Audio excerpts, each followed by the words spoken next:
Alors, je m'appelle Laurier Collard, j'ai 18 ans. J'habite et je viens de Gatineau. Je suis présentement étudiant au Cégep et je vais à l'église Le Sentier à Gatineau. Décris-moi ta situation avant ta conversion. Fait avant ma conversion, qui s'est passée lorsque j'avais 17 ans dans le fond, je te dirais que j'étais un adolescent juste avant ça qui croyait, qui se disait croyant en tout cas. Mais ma vie ne reflétait pas vraiment ce que je disais. J'étais quelqu'un qui cachait beaucoup de choses aux autres, qui mentais beaucoup, utilisais le mensonge pour s'en sortir beaucoup, surtout avec ma propre famille. Puis je vivais vraiment une vie un peu double. Il y avait la vie famille-église, puis la vie à l'école, dans le fond. J'étais quelqu'un qui poursuivait aussi les choses du monde, mais les choses que le monde avait à m'offrir, dans le fond, pour combler un vide dans mon cœur. Puis, j'étais élevé dans une famille chrétienne, puis je savais que c'était pour combler un vide dans mon cœur que je faisais ça, puis que le vide était juste remplissable par Jésus. Mais j'étais devenu quelqu'un de tellement indifférent face à l'Évangile que les choses que je faisais comme rechercher la popularité, l'attention des filles ou l'acceptation des autres, malgré le fait que je savais que c'était pas bien, ça me dérangeait vraiment plus. Puis j'étais rendu à un point d'indifférence où que je m'en foutais dans le fond. Puis en plus, comme j'avais du succès dans ces choses-là, je me disais un peu, ah, Dieu me donne le succès dans ces choses du monde-là. Euh, Fait que je me disais que c'était correct, que c'était Dieu qui me donnait le succès. Puis je commençais aussi vraiment à adopter une pensée de masculinité séculière qui m'éloignait beaucoup de Dieu, dans le fond. Fait que ouais, c'est ça. Donc, explique-moi comment tu as été converti. Fait que j'ai été converti, comme j'ai dit, plutôt à l'âge de 17 ans, à un camp qui s'appelle le camp des boulots. J'étais staff à cet été-là. Puis quelques semaines, peut-être 2, 3 semaines avant que l'été commence, un de mes amis qui était, euh, qui était à ce camp-là, il s'est enlevé la vie à ce camp-là. Puis cet événement-là, euh, euh, il m'a, ça a mené beaucoup de questionnements chez moi, à savoir comme, OK, mais moi, si je meurs comme mon ami, mais comme, qu'est-ce qui va m'arriver? Est-ce que j'ai mon salut dans le fond? Puis au cours de l'été, il y avait eu plusieurs discussions avec des amis à ce camp-là, d'autres staff comme moi, dans le fond, sur le salut. Puis sans le savoir, Dieu préparait petit à petit mon cœur à, dans le fond, à ma conversion.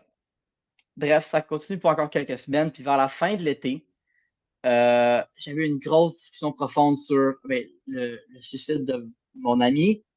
Je parlais avec mon meilleur ami de tout ça, puis on se parlait vraiment. C'était une grosse discussion profonde. Puis Dieu a utilisé mon ami pendant cette discussion pour me faire réaliser que ce qui m'empêchait de vivre une vie chrétienne satisfaisante, si je peux dire comme ça, c'était vraiment que j'arrivais pas à donner le contrôle de ma vie à Dieu.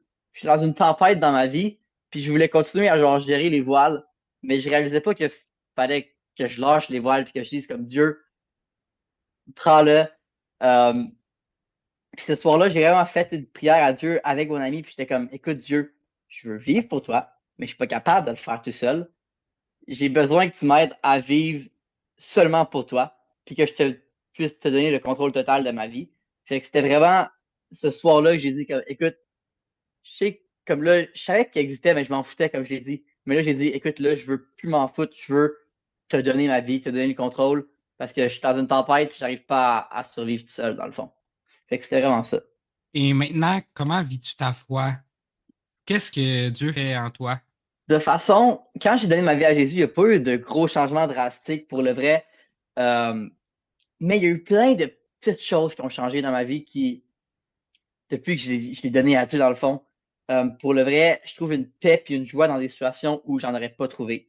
Surtout de plus en plus que je grandis dans ma marche avec Dieu, de plus en plus que j'ai une paix et une joie dans des situations où j'en aurais pas eu il y a un an ou il y a 2 ans, ou même il y a un mois. Euh,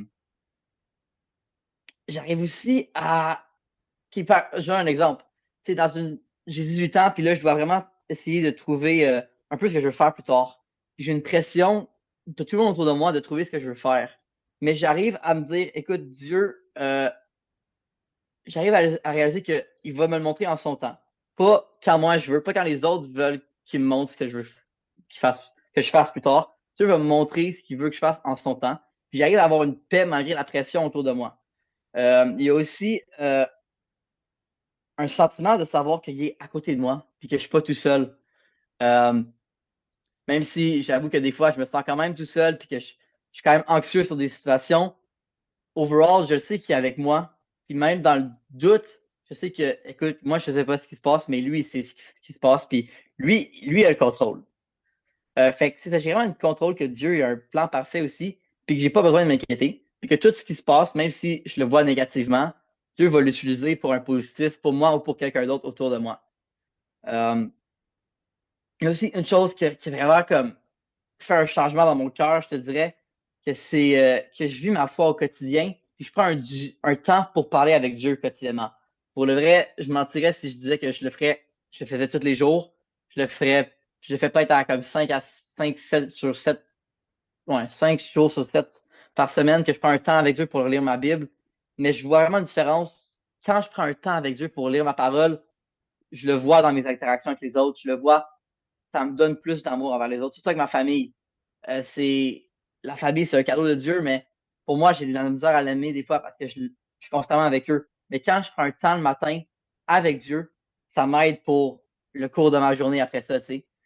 Une autre affaire qui change aussi, que Dieu fait en moi un peu, c'est que il apprend à ce que je puisse dépendre de lui dans toutes les décisions que je veux prendre. Euh, J'essaie vraiment d'apprendre à dépendre de Dieu puis à voir son avis là-dedans, puis à, pour toutes les décisions, dire, écoute Dieu, toi, qu'est-ce que tu veux? Puis ça vient un peu avec Ephésiens 6, 18, qui dit genre, tu sais, faites en tout temps par l'Esprit toutes sortes de prières et d'explications. Et puis c'est ça, c'est que maintenant, depuis que j'ai une relation avec Dieu, je suis capable de lui parler puis de prendre plaisir à lui parler, des fois pour comme 30 minutes, 45 minutes, de juste être en prière avec lui, puis de vraiment ressentir son amour et sa présence autour de moi. Euh, Puis, tu sais, c'est vraiment le fait d'apprendre à dépendre sur lui dans toutes les décisions qui est un changement crucial dans ma vie. Puis comme c'est vraiment comme ça que je vis ma foi quotidiennement, dans le fond. Là. Fait que, ouais. Est-ce que tu aurais autre chose à dire pour terminer? J'aimerais par dire un verset qui m'a énormément aidé, surtout dans l'année suivant ma conversion, quand j'avais peur du jugement des autres ou des choses comme ça. C'est un verset qui se trouve dans Jérémie 1, 6 à 8. Dieu demande à Jérémie d'aller annoncer un message aux Israélites, dans le fond, à son peuple. Puis Isaïe répond, ah Seigneur éternel, voici, je ne sais point parler car je suis un enfant.